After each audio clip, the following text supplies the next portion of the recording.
I want you to think about a feeling we have all experienced at least once. Oh, definitely. You're on the phone, right, trying to sort out some kind of problem. Maybe it's a massive billing error that's just draining your bank account. Right, or trying to get an urgent medical appointment. Exactly. You're stressed, you're anxious, and then you hear that little click on the line. Oh, I hate that click. It's followed by that smooth, perfectly modulated robotic voice saying, "Your call is important to us. Please continue to hold." And then the elevator music kicks in. Right, the elevator music. You are effectively trapped in the waiting room. Mm-hmm. You're being told that your needs are valid. Sure, your call is important, but they just aren't the priority right this second. You just have to wait your turn. Exactly. Mm-hmm. And it is, on a mundane level, incredibly frustrating. But I want you to scale that feeling way up. Okay, let's scale it up.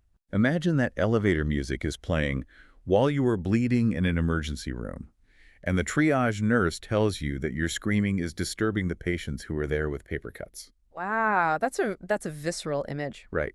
Imagine you are being put on hold not for a customer service line, Right. but for your basic human rights, your ability to exist, to work, to love safely. Yeah. And what if the people telling you to sit down and wait your turn were the exact same people who just promised you a radical democratic revolution?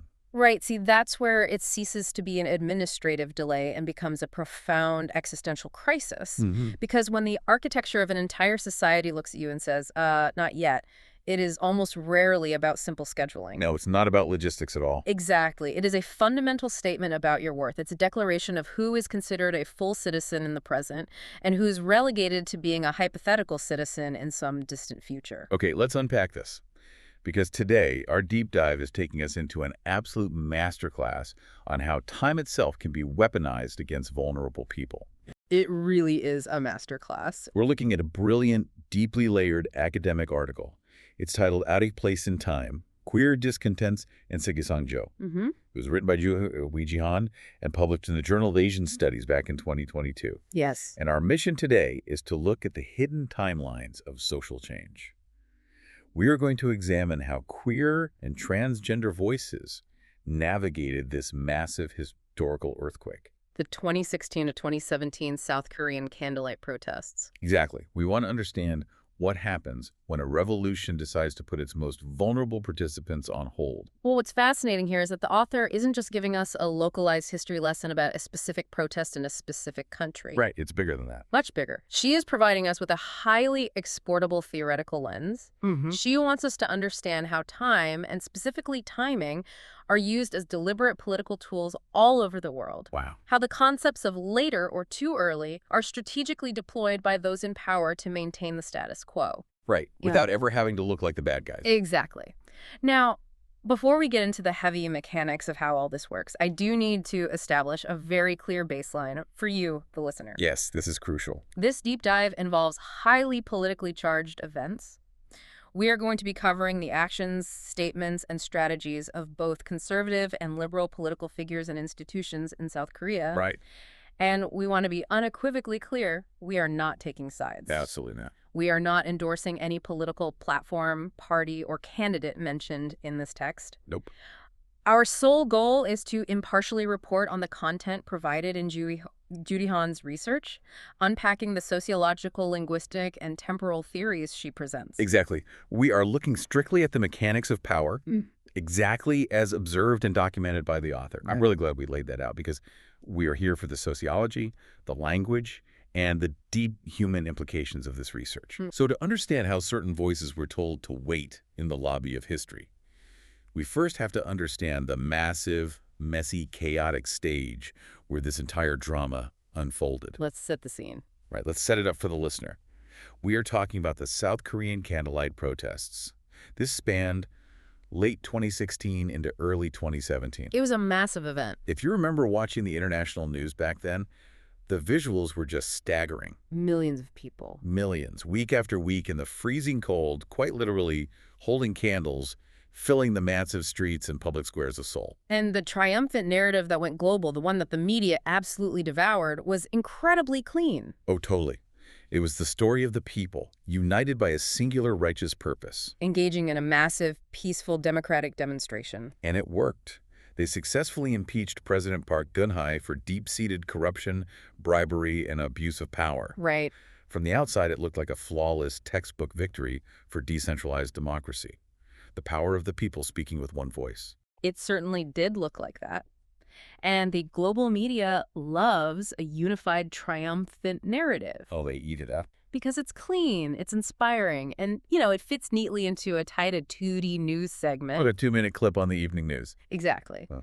But the source text strongly cautions us against viewing this massive event through such a simplified, singular lens. The impeachment of the president was certainly the final unifying spark. It was the objective that got everyone into the same physical space. Right, they all wanted her gone. But the kindling for that fire had been accumulating for years across vastly different sectors of society. Wow. Mass movements of this scale are almost never monolithic. They don't just appear out of nowhere with a single mind. Right. They are, as the author beautifully describes them, a momentary convergence of many disparate forces. A momentary convergence. I love that phrase. It's very accurate. And because they are a convergence, they were entirely replete with internal conflicts and deep contradictions. I want to pause on that momentary convergence idea because it's a really evocative way to frame it. Yeah, it is. It makes me think of like a geographic analogy. Imagine you're looking down at a massive, raging river from an airplane. Okay. From 30,000 feet. It just looks like one solid, unstoppable body of water moving uniformly in one direction. Right. It looks like a single entity. But if you zoom all the way in, you realize that massive river is actually formed by hundreds of different distinct tributaries. And those tributaries are all carrying different sediment. They're moving at different speeds. They originate from entirely different mountains. Exactly. And they have suddenly just been forced into the exact same channel by a quirk of geography. They're sharing the space, but they aren't the same water. That is an excellent way to visualize the political reality of South Korea at that time. Yeah, absolutely. Yeah. And in the years leading up to that first massive Candlelight protest in October 2016, those tributaries were churning violently. Right, didn't just start in October. Not at all. There had been countless smaller protests and movements calling for President Park's resignation long before the candles were lit. So what were these different tributaries bringing to the river? Well, the grievances were incredibly diverse. For instance, you had intense political anger over alleged election tampering Okay. and the use of national security apparatuses to target political opponents. Wow, that's heavy. And then you had immense structural outrage over deepening economic inequality, precarious labor conditions, Right. and the cozy, corrupt relationships between the government and the massive family-run conglomerates known as the cable. We absolutely have to talk about the Seoul ferry disaster here. Yes, that is a critical piece. That occurred in 2014, and the text highlights it as a profound national trauma. Hundreds of people, mostly high school students on a field trip, died when the ferry sank. It was devastating. But the public fury wasn't just about a tragic accident. It was about the government's spectacularly botched rescue response. Right, and the subsequent cover-ups. Exactly. And what strikes me about the Seoul tragedy, especially in the context of what we were talking about today, this idea of weaponized time and waiting, is the instruction those kids were given. Oh, it's chilling. The crew repeatedly broadcast instructions for the passengers to stay put and wait in their cabins even as the ship was going down. Yes. They were told to wait for a rescue that the government was utterly failing to coordinate. Right. That grief and that specific anger over the fatal consequences of waiting for authority was a massive tributary flowing into these protests. The connection between the fatal instruction to stay put and the broader societal demand to wait is a crucial, haunting parallel. Yeah, it really is. The Sioux tragedy left a permanent scar on the national psyche, really eroding a massive amount of baseline trust in the state's timeline. Absolutely. And then the text points out another very specific, tangible catalyst that accelerated this convergence. What was that? The death of an activist farmer named Baek Nam-gi. Right. In September 2016, Baek succumbed to injuries and passed away. He had been in a coma for nearly a year.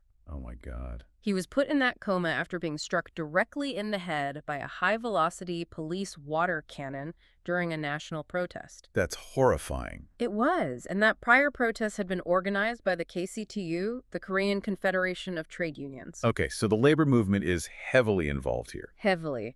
So when you look at that actual list of participants, militant labor unionists, anti-corruption watchdogs, grieving parents. Advocates for the urban poor, feminist organizers. Exactly. You realize the reality of the river. They all absolutely wanted the president out. Sure. But their underlying foundational visions for what a just South Korea should look like once she was gone were wildly, incompatibly different. Right. If you're a corporate centrist who just wants a cleaner business environment, your vision of the future looks very different from the militant labor organizer marching right next to you. Completely different. But they're all marching in the exact same direction, under the same Impeach Bark banner. For the moment, yes. So, if everyone is marching in the same direction, and the momentum is building, I have to ask, when do the cracks start to show? Well, Because if everyone wants different things eventually, how does a movement that massive actually begin to pull itself apart?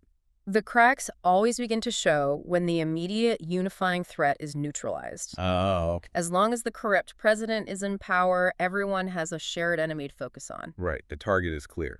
But the moment impeachment becomes inevitable, the conversation abruptly shifts. It shifts from, what are we destroying together, to, what are we building next? Oh, man.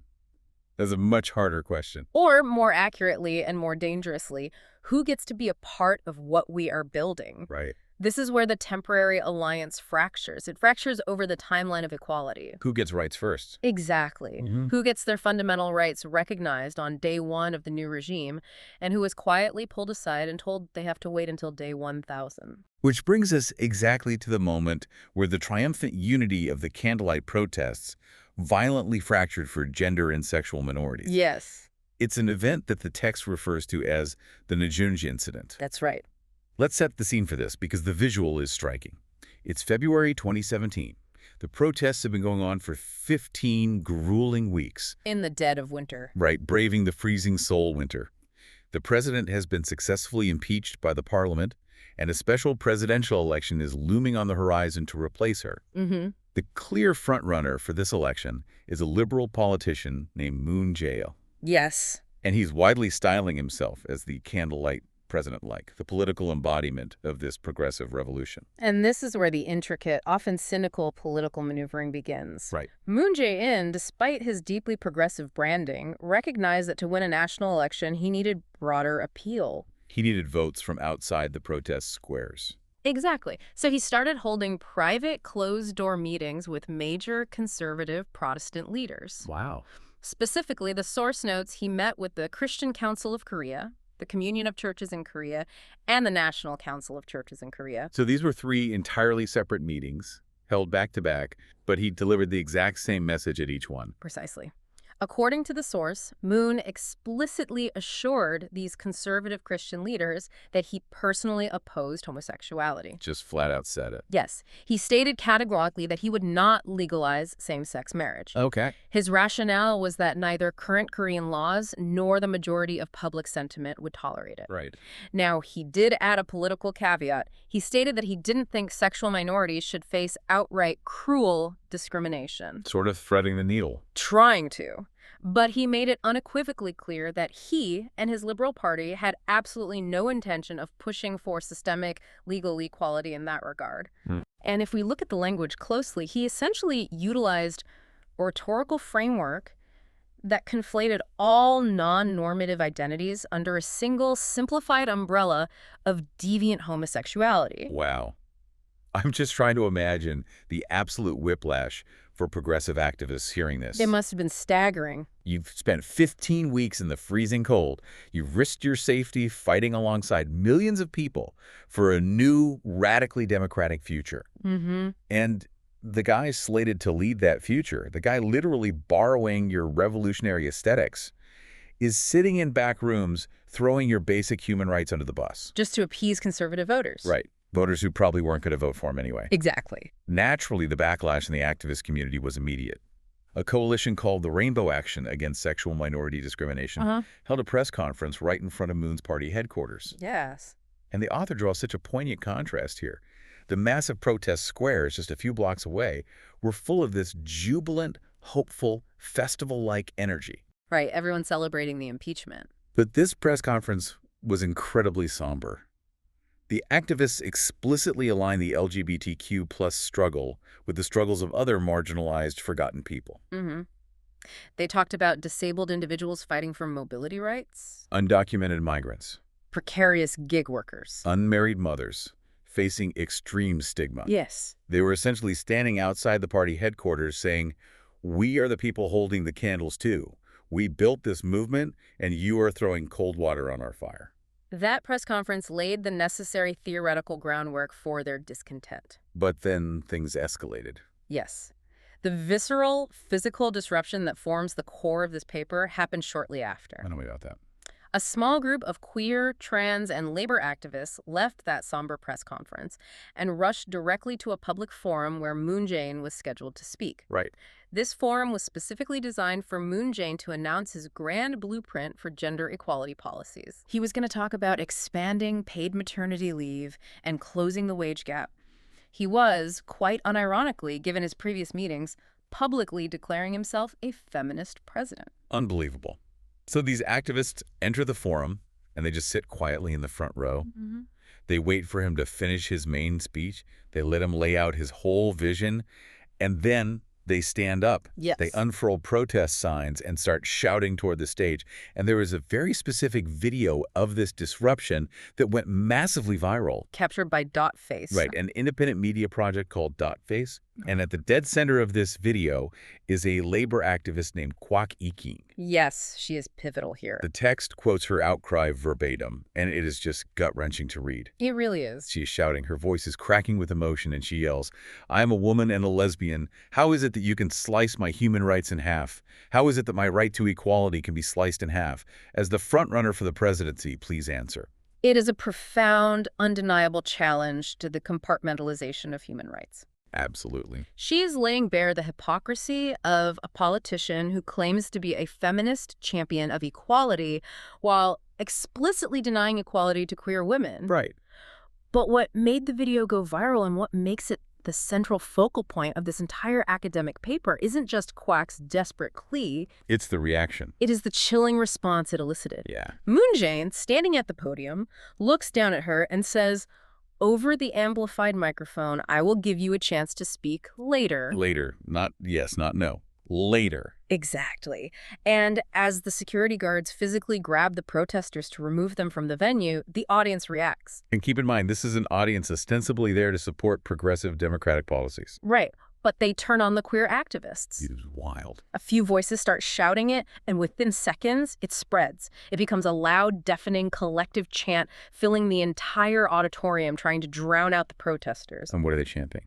No, later. I mean, I get chills just thinking about the sheer cruelty of that specific moment. It's horrifying. You are staring at a room full of your supposed allies.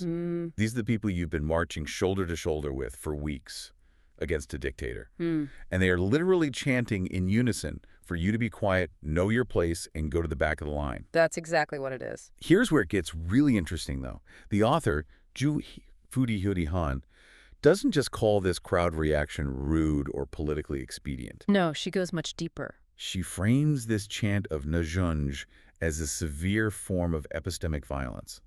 I think we need to break that down.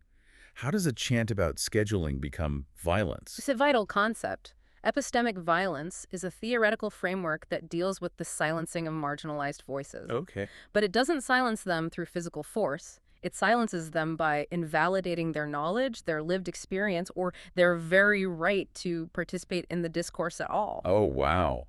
It destroys their credibility as speakers. Exactly. Let's look at the mechanics of what the crowd is doing. When they chant later, they are hiding behind a veneer of procedural decorum. Right, like they're just following the agenda. Yes, they're enforcing a kind of weaponized civility. By chanting for her to wait, the audience gets to say to themselves, "We aren't bigots. We aren't conservative homophobes saying never." We're just saying it's not the right time. Precisely. This isn't the appropriate time or place. There is an agenda here, and you are being disruptive. You are being untimely. It is violence because it completely delegitimizes the literal life or death urgency of the minority's suffering.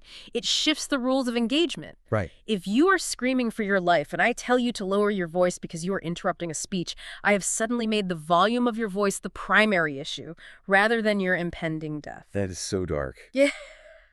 The crowd framed Kwok's demand to simply exist equally as a selfish, annoying interruption of the real political agenda. That's exactly how epistemic violence operates here. It's so insidious because it's dressed up as politeness. Very polite.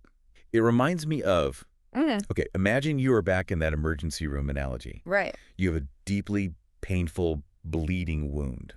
You go up to the triage desk, and you're crying out for help. Mm-hmm. And the triage nurse looks at you, sighs, and says, "Look, we agree that you are bleeding, but your crying is really disturbing the atmosphere of the waiting room. Right. There are people here with paper cuts and mild headaches who have been waiting patiently. Please go sit in the corner and we will get to you later." It's a perfect parallel. The nurse gets to feel like they're just maintaining order while you are literally bleeding out. Exactly. But it makes me wonder, yeah. why is the promise of later sometimes actually more psychologically damaging and exhausting than a flat-out, hostile no? That emergency room analogy captures the shifting of blame perfectly. And to answer your question, a flat-out no provides distinct clarity. Clarity, right. When a conservative establishment says never, it draws a stark battle line. You know exactly where you stand, you know who your adversary is, and you can mobilize your community to fight that adversary. Okay, that makes sense. But later is entirely different. Later traps you in a state of suspended animation. Suspended animation. It drains your political resources and your emotional energy because it offers just enough of a breadcrumb of hope to keep you engaged in the system. Right, you stay in the waiting room because you think your name's going to be called next. Exactly. It keeps you waiting by the phone, so to speak. But the system always pulls the football away at the last possible second. Wow. Crucially, later places the immense burden of infinite patience entirely on the shoulders of the oppressed. While allowing the oppressor to look like the good guy. Exactly. The oppressor gets to maintain a comfortable, self-satisfied image of progressive benevolence. The oppressor gets credit for being open-minded, while the oppressed continue to suffer in reality. Trapped in a state of suspended animation, while your oppressors pat themselves on their backs for their tolerance. That is devastating. It is deeply exhausting. And that realization really transitions us to the next, much deeper layer of this deep dive. Because this chant of najunge, this physical, auditory rejection in that specific auditorium, didn't just materialize out of thin air. No, it don't. The author shows us that it is deeply structurally rooted in the cultural and linguistic soil of South Korea. Yes, the language itself. Right, there's actually a highly specific idiom embedded in the language that exists to justify this exact kind of waiting. Language is the architecture of thought. And the author introduces us to a crucial piece of that architecture. It's like a sajam. Okay, what is that? This refers to a traditional four-syllable idiom derived from Chinese characters. These are very common in the modern Korean language, and they carry significant cultural and intellectual weight. Right. They are often used to succinctly summarize complex social concepts. The specific idiom in question here is Sigisangjo. Sigisangjo. Let me make sure I'm wrapping my head around the literal meaning here. It translates roughly to untimely, premature, or too early for that. Too early. It conveys the idea that something or someone has arrived before the proper designated time. The conditions are not yet ripe. And what the author points out is that historically, over the last few decades, this specific four-syllable idiom has been the ultimate go-to weapon used by the establishment to crush almost any progressive reformist aspiration in South Korea. It is incredibly versatile. It acts as the ultimate linguistic stop sign. Yes. The text outlines a really fascinating history of this word being deployed. For instance, the author notes that Sigisangjo was heavily used by conservative critics to fiercely oppose the abolition of the patriarchal household registry system back in 2005. Right, the Hoju system. For context, this was a system where a family's legal registration had to be headed by a male, deeply disenfranchising women in matters of marriage, divorce, and child custody. A profoundly patriarchal structure. When women fought to abolish it, the establishment didn't say we hate women. They said abolition was Sigisangjo. The society just wasn't ready for gender equality. Exactly. It provides a polite cover for systemic prejudice. The text also notes it was used to oppose the decriminalization of adultery in 2015. It's routinely used whenever someone suggests lifting strict travel and communication restrictions with North Korea. Every single time a major structural social reform is proposed, the establishment throws out this one word. Sigisangjo. Too soon. Premature. The public sentiment isn't there yet. And to prove just how deeply this concept is baked into the national consciousness, the author provides an absolutely striking piece of evidence. Oh, the textbook. Yes, she pulls a vocabulary exercise from an actual Korean language textbook, but it's not a textbook for Korean children. No. It's designed specifically for foreign students who are coming to South Korea and learning the language. Right. It's formatted as a standard fill-in-the-blank dialogue between two people, person A and person B. When I read this part of the source material, my jaw actually dropped at how blatant it was. It's quite shocking. Here is the exact dialogue presented in the textbook. Person A says, "I hear that these days in other countries there are movements calling for the legal recognition of homosexuality." Okay. Person B asks, "Don't you think South Korea would soon follow?" Person A replies, "Given our reality, I think that would be blank." And the correct answer, the one you have to write in the blank to pass the test, provided the teacher's key, is Sigisangjo. It is a breathtaking piece of sociological evidence hiding in plain sight. Literally just fill in the blank. Let's really analyze how this textbook exercise operates because it functions on multiple ideological levels simultaneously. Let's do it. First, look at the pedagogical purpose for the foreign student. This isn't just teaching vocabulary. It is actively teaching outsiders that intolerance is the established, unquestionable social consensus of South Korea. It is instructing the foreigner on how to correctly express the nation's boundaries of acceptance. If you want to speak Korean correctly, you must learn to categorize LGBTQ+ rights as premature. I mean, part of me looks at that and thinks, maybe it's just a really outdated textbook. Like maybe some publisher in the 1990s wrote it, and they just haven't bothered to update the curriculum since then. Because textbooks can lag way behind actual culture. It would be comforting to think it's just an editorial oversight, but the author argues it is much more insidious than that. Okay. It is active, ongoing cultural programming. Language is never neutral. Right. Furthermore, look at the specific phrasing of the dialogue. It binds the concept of not now incredibly tightly to the concept of not here. Oh, I see. Notice how person A explicitly contrasts other countries with our reality. This does something the author calls territorializing nonconformity. It sends a clear message. Sure, gay people might exist and have rights over there in the West or in some abstract foreign future, but they are entirely exterior to the spatial and temporal reality of South Korea today. Wow. It defines Korean identity by the explicit exclusion of queer identity. That distinction between other countries and our reality is so sharp. And what reinforces your point about this being active programming is what else the author found in that exact same textbook. Yes. She notes that just a few pages away from the Sigisangjo exercise, you find grammar lessons reinforcing highly traditional, incredibly rigid gender roles. You have a scenario about a duty-bound housewife who is utterly exhausted from childcare, juxtaposed with a young man heading off to his mandatory military service, worrying about leaving his girlfriend behind. It's a completely enclosed, meticulously curated, patriarchal universe. Precisely. When a textbook codifies Sigisangjo as the definitive, grammatically correct response to the mere existence of sexual minorities, it is reproducing heteronormativity as a fundamental rule of grammar.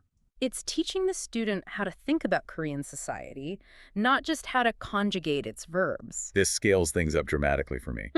We've gone from a spontaneous, cruel chant in a single auditorium to a deeply embedded cultural word to the actual theoretical framework governing human existence in a society. Right. We are talking about how a society uses time itself to regulate human bodies. And this brings us to what I think is one of the most intellectually fascinating concepts in the entire paper. Chrononormativity. Yes, chrononormativity. It's a foundational term in this area of study. Coined by Elizabeth Freeman, right? Exactly, the queer theorist Elizabeth Freeman. Put simply, chrononormativity is the temporal regulation of difference. Okay, temporal regulation. It is the idea that society doesn't just dictate how you should live your life, it strictly dictates when things should happen in your life and in what specific sequential order. Okay, I'm trying to wrap my head around the mechanics of that. Chrono meaning time, normativity meaning what is considered normal, so it's the normalizing of time. Society creates a schedule, And if you aren't on schedule, you're abnormal. Hmm. Let's make this tangible. Is this basically what people mean when they talk about the life script? Yes, exactly. The life script is the perfect everyday example of chrononormativity. Okay, walk me through it. You are born, Yeah. you go to school, you graduate, you immediately secure a productive capitalist job. Right. You marry someone of the opposite sex, you buy a house, you have children, you raise those children to become workers. You retire, you pass your accumulated wealth down to your children, and then you die. That sounds familiar. That is a highly linear, sequential timeline. It is designed to maximize your economic productivity and ensure the reproduction of the next generation of workers. Right. It benefits the state and it benefits capitalism. Exactly. And the consequence of this timeline is that if you step off it, if you don't marry, if you are unable to or choose not to have kids, if you transition your gender later in life, if your life simply doesn't follow that exact steady rhythm society looks at you and says, you are out of order. You are doing time wrong. Ah, I see. It's not just that you are making different choices, it's that your timing is offensive to the system. You are a disruption to the schedule. And what's so compelling about Judy Han's paper is that she takes this concept of personal chrononormativity, the individual life script, Yeah. and applies it to the massive scale of an entire country. Yes. She contrasts what she calls nation time against queer feminist time. The scaling up of this concept is brilliant. In South Korea, the prevailing nation time is an incredibly rigid, sequential timeline of national progress, forged through decades of intense history. Okay, what does that timeline look like? First, the nation had to achieve rapid economic development out of the utter devastation of the Korean War in the 1950s. Right, the so-called miracle on the Han River. Exactly. That required massive sacrifice. Check. Next, society had to achieve political democratization. They had to overthrow the brutal military dictatorships of the 70s and 80s, which required literal blood in the streets. Check. Check. And according to this national narrative, the ultimate utopian culmination of this timeline, the grand finale that justifies all the past suffering and current inequalities, is the future peaceful reunification of North and South Korea. The ultimate goal line. Yes. And the text notes there is even a classic revered phrase for that ultimate goal. Kinari Omiyan. Which translates beautifully and hauntingly to when the day comes. When the day comes. Yeah. It is a powerful, deeply romantic, nationalistic longing. But the insidious part of this rigidly sequential nation time is the hierarchy it enforces. Absolutely. The timeline dictates that everything else, gender equality, sexual liberation, disability rights, the rights of migrant workers, must wait in the lobby until the day comes. Yes. The logic of nation time dictates that these minority issues are secondary, or worse, they are dangerous distractions from the main historical quest of the nation. And here is where the author's theory just blew my mind. Because queer and trans people, by their very nature, do not fit neatly into this sequential, prioritized, reproductive nation time. They don't. Their lives follow queer feminist time, which might be cyclical or delayed or completely outside the bounds of traditional marriage and reproduction. Mm-hmm. And because their timeline doesn't match the nation's timeline, the logic of Sigisangjo, the logic of too early, treats them as if they are literally time travelers from the future. That is the core vital metaphor of the piece. If the foreign language textbook explicitly says that LGBTQ plus rights belong to an abstract future or to a different country entirely, then queer people who exist and are demanding rights today are treated as literal anachronisms. Right, they're a glitch in the matrix. They are an anomaly that hasn't officially arrived yet. Wow. The political establishment looks at these activists in the present and essentially says, what are you doing here? You're early. The schedule says you don't get here for another 20 years. Go back to the future where you belong. It is so wildly patronizing, it denies their reality entirely. And the author draws a really interesting, unexpected parallel here that I think will resonate with a lot of Western listeners. Oh, the comparison to the U.S. campaign. Yes. She compares this South Korean concept of Sigisangjo to a very famous, very well-intentioned campaign in the United States. Yes. The It Gets Better campaign. Yes. Yeah. The campaign launched around 2010. It was designed with a noble goal to prevent suicide among LGBTQ plus youth who are facing severe bullying. Right. The mechanism of the campaign was having successful queer adults promise these kids that if they just hold on, life will dramatically improve in the future. Right. And on the surface, It Gets Better sounds completely opposite to Sigisangjo. Sure. One sounds deeply supportive and loving, while the other sounds dismissive and cold. But the author points out a devastating structural similarity in how they both operate. They do operate similarly. While it gets better, relies on this neoliberal idea of upward mobility. Endure the bullying now because one day you'll graduate, move to a cool liberal city, get a great paying job, and be happy. And Sigisangjo relies on nationalistic deferral.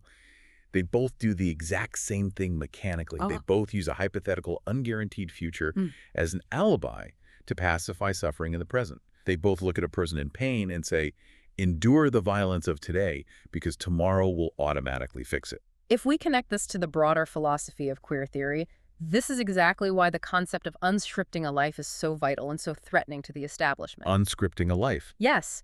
When marginalized communities demand their rights now, in the present moment, they are refusing the pacifier of the future. Right. The philosopher Walter Benjamin talked about history as homogenous empty time. This idea of time is just an empty, uniform hallway we walk down, waiting for progress to inevitably happen. By demanding change now, queer activists are breaking that empty hallway. They are refusing to just walk forward. They are dragging the promised future violently into the present. Oh, wow. And that is why they are met with such hostility, even from liberals. Demanding rights now isn't just a simple political request for a new law. It is a fundamental structural disruption of the national schedule. It proves that the sequential timeline is a lie. It really is a disruption. Yeah. To bring it back to a visual, it's like society has organized this massive, orderly, single-file line marching toward the vague idea of progress. Everyone is supposed to stare blankly at the back of the head of the person in front of them, stay quiet, and just keep walking. But disrupt the line. Right. And if you dare to step out of that line, turn around and say, hey, wait a minute, maybe we should stop marching for a second and address this bleeding wound I have right now, you aren't just ignored. No, you're punished. You're actively accused of ruining the rhythm of the entire march. You're labeled a saboteur of progress simply for asking to survive the journey. But that raises such a massive logistical question for me. What's that? If society treats marginalized folks like they are anomalies from the future, how does the establishment actually maintain this fiction? Like, how do they convince themselves and the public that queer people aren't ready for rights when the evidence to the contrary, the queer people themselves, are standing right in front of them, holding protest signs, speaking Korean, existing in the present? That brings us to the profound mechanics of denial. Okay. The logic of Sigisangjo doesn't just happen passively. It requires active, daily maintenance by the society at large. The author argues that this cultural idiom operates as three distinct, intersecting forms of denialism. They work together to uphold the fiction of the timeline. The three pillars of denialism. Let's really dig into how each of these works psychologically and sociologically. Okay, the first pillar is ontological denial. Ontology is the philosophical study of being, of existence. Right. So this is the fundamental baseline denial that these queer identities even belong in the here and now. It characterizes non-conforming folks as a spatial and temporal misalignment. This is the language textbook saying this is not our reality. Exactly. It erases their current existence by classifying them as a glitch. And psychologically, the majority needs this denial. Why do they need it? If the majority admits that queer people have always existed in Korea, right alongside everyone else, then the majority has to reckon with the guilt of having actively persecuted them for centuries. Oh, wow. Ontological denial allows the majority to say, we aren't oppressing you, you just recently arrived from Western influence. You're not supposed to be here, so any pain you experience is your own fault for showing up early. Exactly. The blame is entirely on the anomaly. That's incredibly effective. What's the second pillar? The second pillar is the denial of the presence capacity. Okay, the presence capacity. This is the political pretense that the current society is utterly structurally incapable of change. It is an incredibly convenient tool that absolves the people in power of any moral responsibility. How does that sound in practice? Well, a politician like Moon Jae-in can shrug his shoulders, look at an activist and say, look, personally, I'd love to help you, but my hands are tied. The public just isn't ready. The conservative churches are too powerful. Right. Our current society lacks the capacity to absorb this change without fracturing. Yes. It casts change off into a distant, abstract horizon, pretending that society is a fixed, brittle object rather than something fluid, malleable, and subject to leadership. We just don't have the technology for human rights yet. Check back in a decade. It's such a cop-out. It is a massive abdication of leadership. And the third pillar? The third pillar is perhaps the most insidious because it requires active rewriting of history.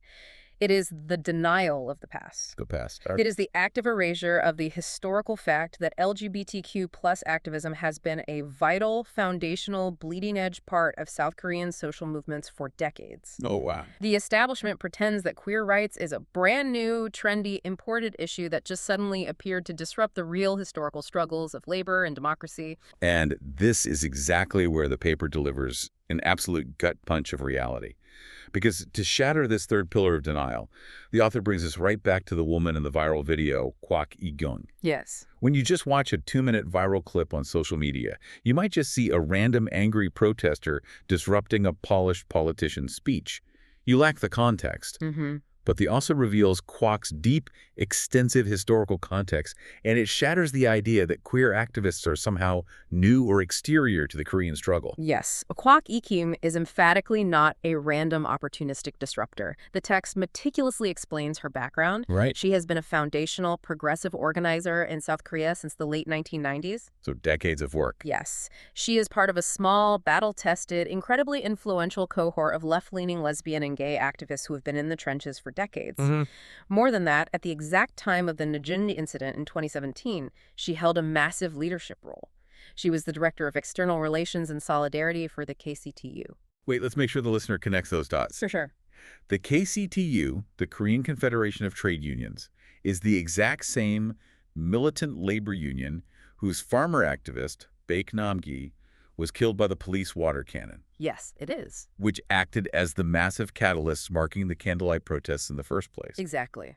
Kwak was at the absolute heart of the labor movement that made the protests possible. Wow. Her role at the KCTU was the very definition of a concept called social movement unionism. What's the difference between that and regular unionism?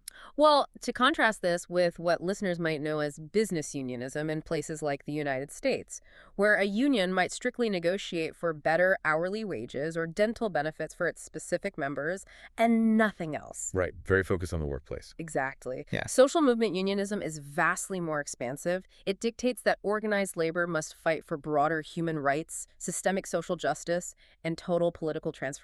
Oh, okay. Kwak's literal job description was to build complex coalitions across wildly different marginalized groups.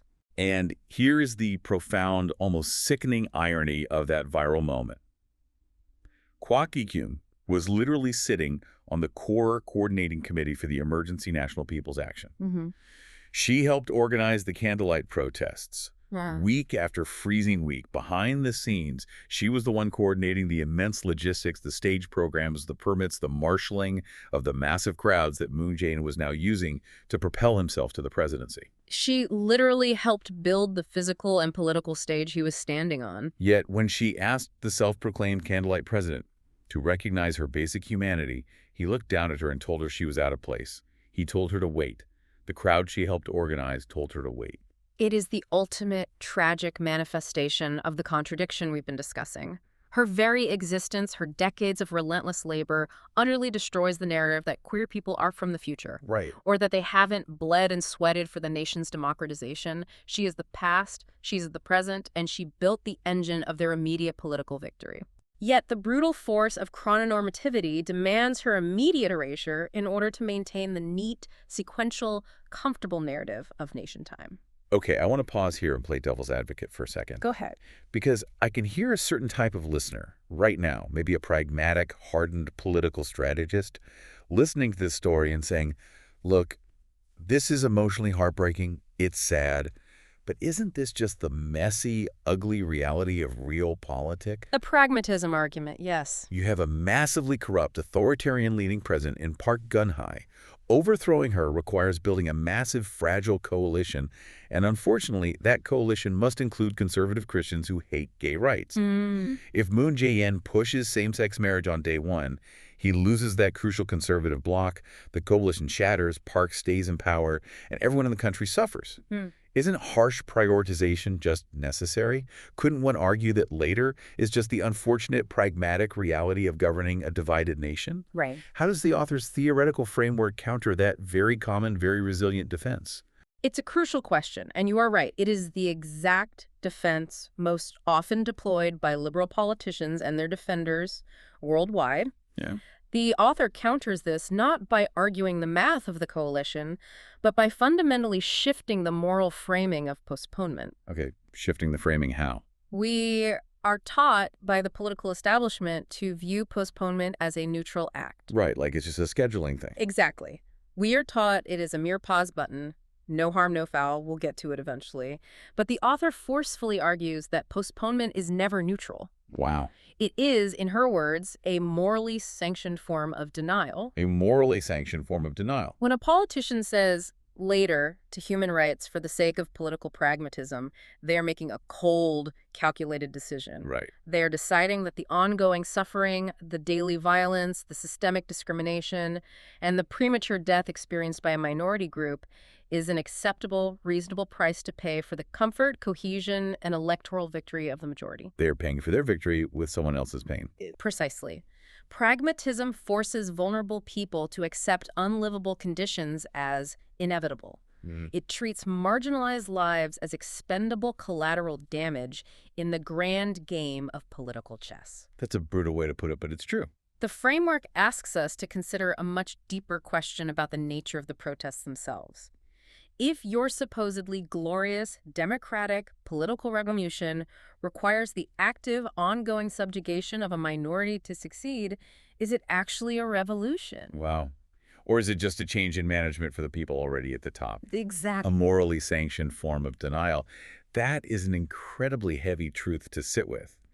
And having explored the deep philosophical theory behind this, we need to look at the tangible fallout. We do. We need to see how this strategy of deferral actually played out in the real halls of power after the protests ended and the new government took over.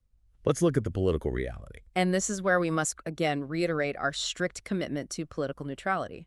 We are meticulously laying out how the academic source text describes the actions, policies, and strategies of both the conservative and liberal factions in South Korea post-impeachment. Right. We are analyzing their distinct approaches to minority rights without taking a side or endorsing either. Exactly. Let's start with the conservatives. How does the source text describe the conservative approach to LGBTQ+ rights in the post-protest landscape?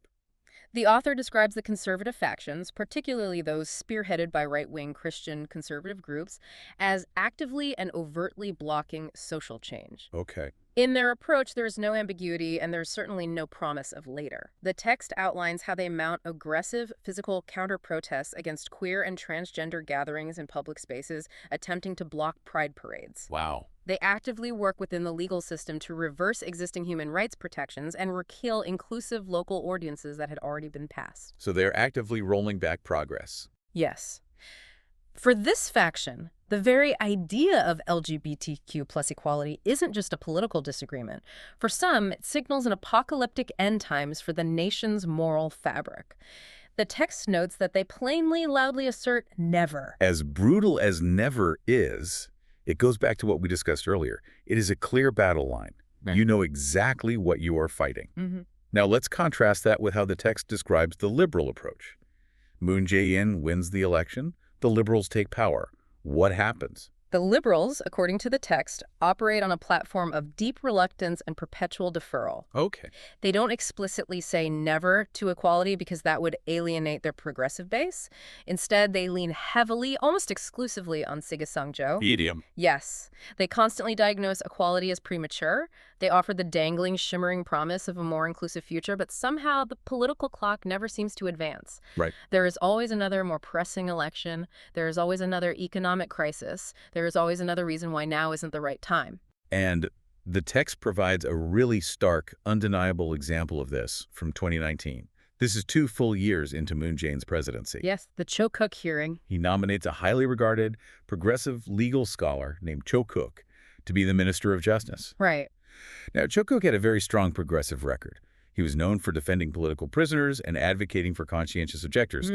But during his highly polarized, nationally televised confirmation hearing, conservative lawmakers pressed him specifically on his stance regarding LGBTQ+ rights. And his response during that hearing perfectly mirrored the entire administration's stance. What did he say? Cho Kook stated that he doesn't think of homosexuality as matter for one to support or oppose, which is a clever rhetorical sidestep to avoid saying he supports it. Right. But he then explicitly stated that he believes legally recognizing same-sex marriage would be, Sigisangjo, premature. 2 years after millions of people overthrew a government to demand a better, more just society. Yeah. Sitting at the highest levers of power, about to become the Minister of Justice, and the answer is still exactly the same. Too early. Wait.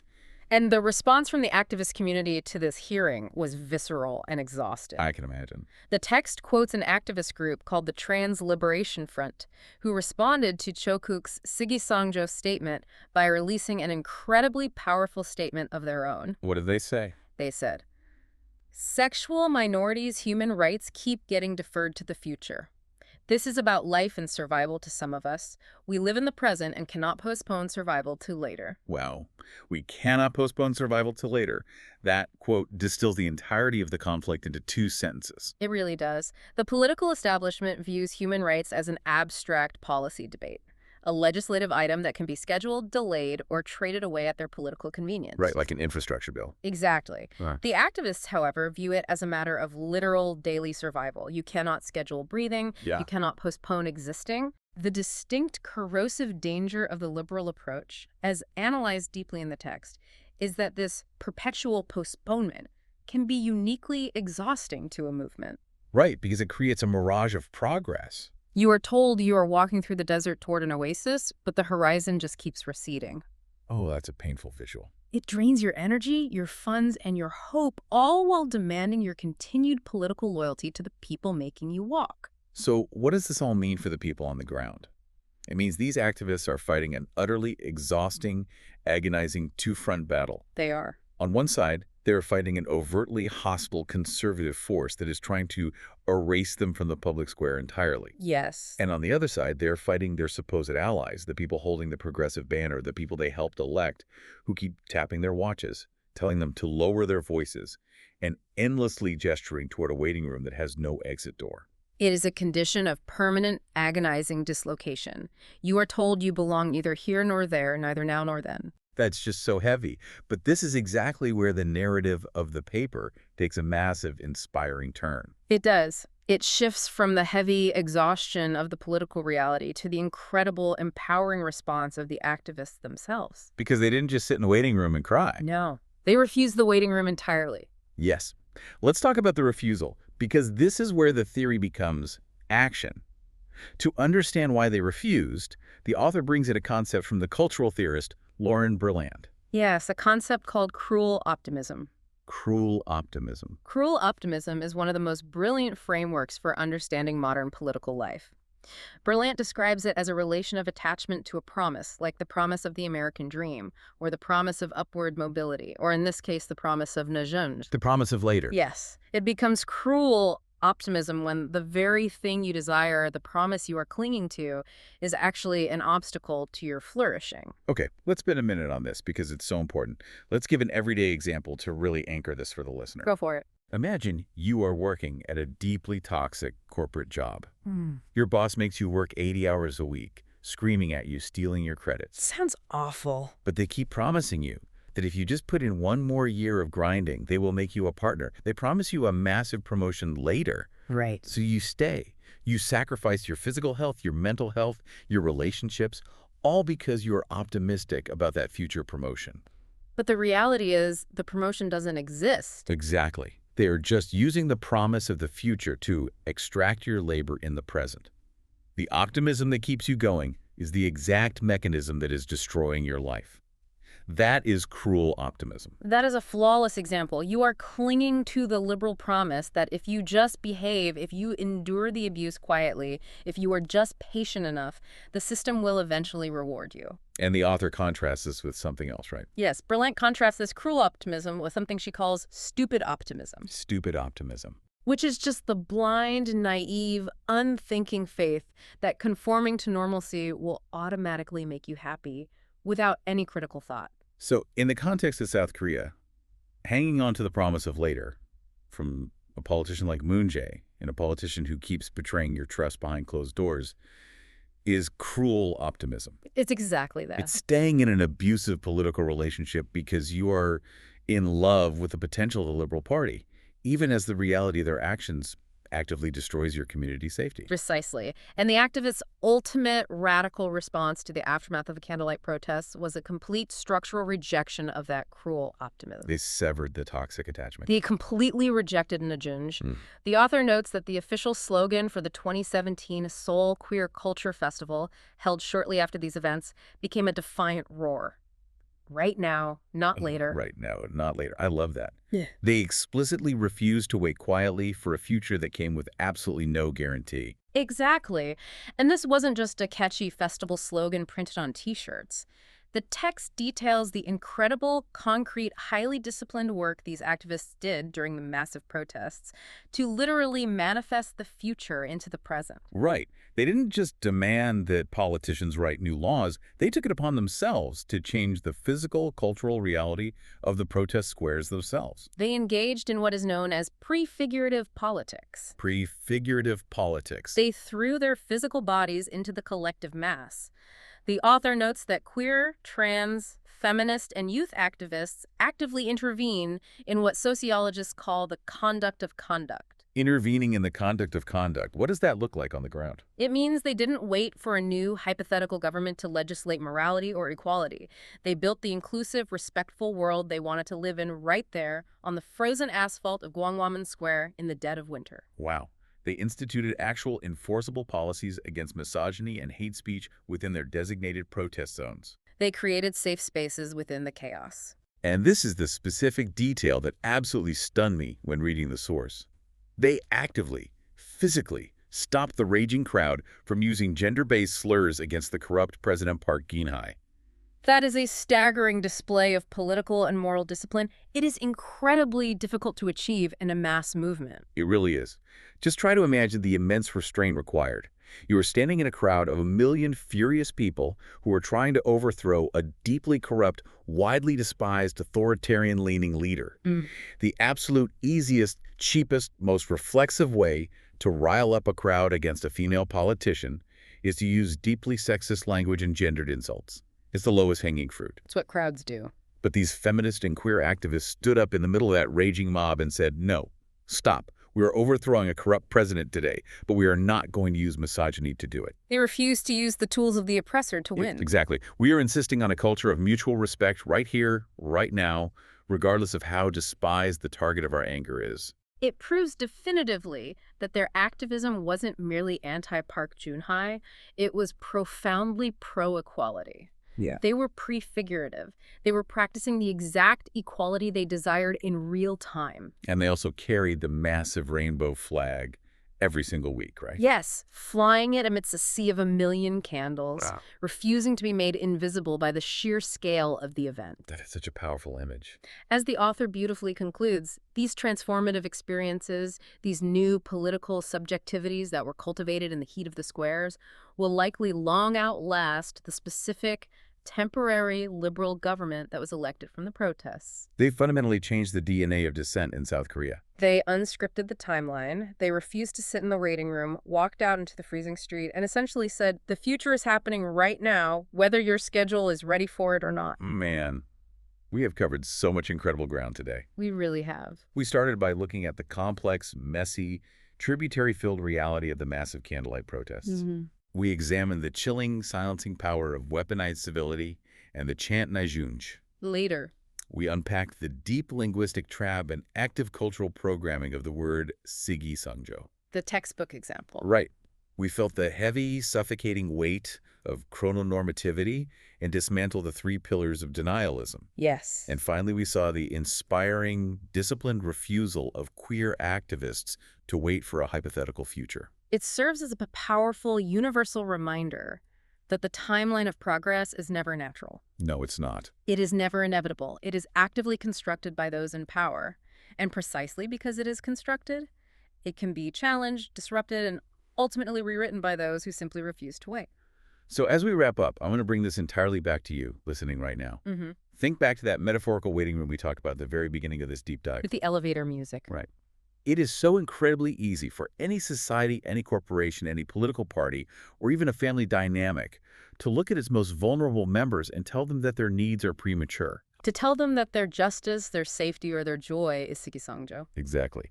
I want to leave you with a provocative thought to mull over as you go about the rest of your day. Okay.